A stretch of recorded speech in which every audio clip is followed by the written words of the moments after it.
Ce soir, pour son cours de littérature, Dan Franck a choisi de nous parler d'un certain Willem Apollinaris de Kostrovitsky, plus connu sous le nom de Guillaume Apollinaire, dont chacun d'entre nous a au moins lu un des recueils, Alcool ou Calligramme. Dan Franck, lui, est romancier et écrivain. Il a obtenu en 1991 le prix Renaudot pour La Séparation, qu'il a posé un peu comme le romancier du couple déchiré. Dans une toute autre veine, il publie Cher Bourreau, qui est le 6e tome des aventures d'un certain Blemia Borovitz, reporter photographe qui parcourt l'Europe et l'histoire affublé d'un petit appareil, un Leica.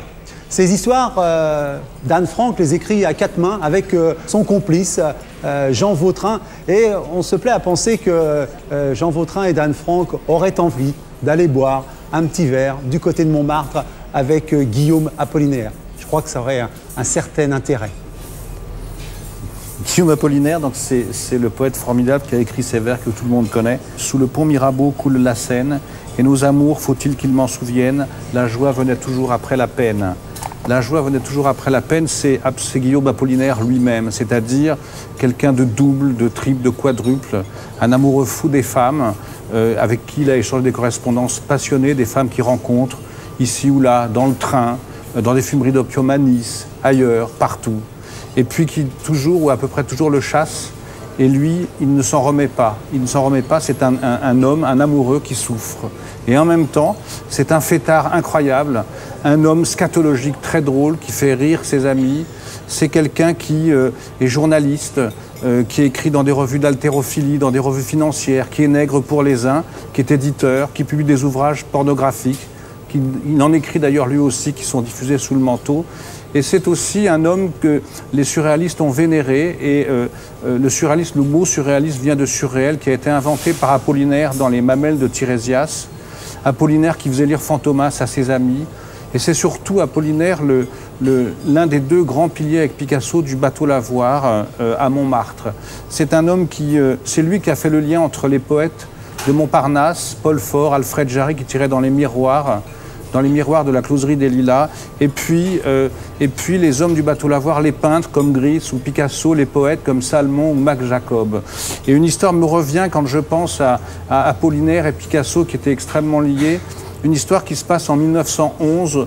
On vole la Joconde au Louvre et un homme écrit au journaux en disant « C'est moi le voleur, j'ai été le secrétaire d'Apollinaire et à une époque, pour prouver que j'ai en effet commis ce larcin, ce qui était faux d'ailleurs, à une époque j'ai volé des statuettes ibériques que j'ai remis à mes amis. » Et quand Apollinaire découvre ça dans la presse, il a peur parce qu'en effet, c'est lui qui a donné ces statuettes à Picasso. Et Picasso est à Céret, dans les Pyrénées, il travaille avec Braque au cubisme, et il lui dit « rentre tout de suite ». Et quand Picasso revient, il est crevant de trouille comme Apollinaire. Ils ont peur de quoi? Ils ont peur de se faire prendre. Et ils se disent « on n'est pas français ». Paris était à l'époque la capitale du monde, elle accueillait tous les artistes du monde, l'école de Paris, les Italiens, tout le monde, les Russes, les Espagnols, et ils se disent on va être rejetés hors de ce territoire qui est un territoire tellement généreux. Et ils se retrouvent chez Picasso, boulevard de Clichy, et il y a cette statuette ibérique, et ils se disent mais qu'est-ce qu'on va en faire? Et ils les prennent dans une valise, et ils partent dans Paris, ils veulent les jeter dans la Seine. Il faut imaginer ces 2 grands génies de la poésie et de la peinture, avec chacun une valise et des sculptures dedans marchant, en disant est-ce qu'il n'y a pas des flics autour de nous qui rôdent? Et finalement ils se disent on ne peut pas faire ça. Ils ramènent les statuettes à la porte d'un journal et 2 jours plus tard, Apollinaire est arrêté. Il va à la Santé, il est resté quelques semaines à la Santé, ça a été assez douloureux pour lui. Et Picasso est arrêté 3 jours après son complice. Et le juge d'instruction qui l'interroge lui dit, vous savez, on a arrêté un de vos amis qui est un grand poète, qui s'appelle Guillaume Apollinaire, et Picasso dit « je ne connais pas du tout Guillaume Apollinaire ». Mais si, dit le juge, c'est celui qui a écrit sur vos œuvres et vous-même vous avez peint et illustré ses poésies.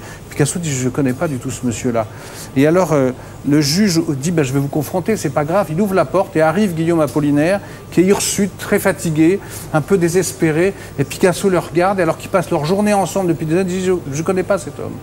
Je ne connais pas cet homme. Et puis au bout d'un moment, Apollinaire dit « mais attends, mais t'es complètement fou ». Et Picasso éclate en sanglots, se jette dans les bras d'Apollinaire et lui dit « pardonne-moi ». Et Apollinaire a dû beaucoup souffrir de cette histoire qu'on connaît assez peu et dont on parle pas. Mais c'était en effet le mal-aimé. Et c'était aussi un poète qui a écrit, je voudrais vous lire juste le début d'Alcool, d'un poème qui s'appelle Zone et qui est le suivant. qui est un poète extrêmement moderne, que Sandrard a jalousé, envié, en disant d'ailleurs que Apollinaire lui avait piqué l'idée, lui qui avait écrit les Pâques à New York. Et je vous lis pour que vous compreniez la modernité, au-delà même du pont Mirabeau et de cet aspect classique qu'on connaît. À la fin, tu es là de ce monde ancien, bergère, ô tour Eiffel, le troupeau des ponts belles ce matin. Tu en as assez de vivre dans l'antiquité grecque et romaine. Ici même, les automobiles ont l'air d'être anciennes. La religion seule est restée toute neuve, la religion est restée simple comme les hangars de Port Aviation. Voilà. Merci Dan Franck. Alors je me demandais si vous n'avez pas envie d'écrire l'enfance de Borrow pour que Borrow ait le bonheur de rencontrer Apollinaire.